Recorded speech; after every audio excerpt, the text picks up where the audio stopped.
bác nào có nhu cầu ăn vịt thì liên hệ em nhá. Vịt đây toàn ăn cám nấu ấy. Đấy. Cám nấu ấy của lợn này.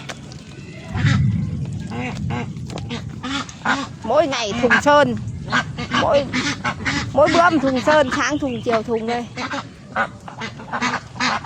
Có ao tắm sạch sẽ.